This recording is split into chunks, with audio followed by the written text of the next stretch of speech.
Tom, thank you for being here. Thank you for coming. These are so simple, so easy. Did you want to do a demonstration? Tom brought a bag of hair. I'm going to give you this. Okay. I think we've got about 30 breeds of dog in here, maybe a few cats. That's pretty impressive. I think we just got to...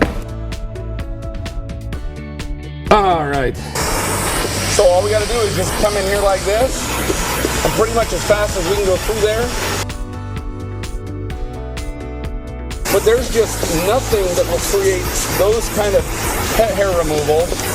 And you can go both ways with it. In certain situations, just going back and forth. Yeah, it really works. You want to hand me that hammerhead? Yep. Crazy how fast it works. And that pet hair's in there, right? Yeah. But there's just nothing that will clear dog hair that fast. Absolutely insane.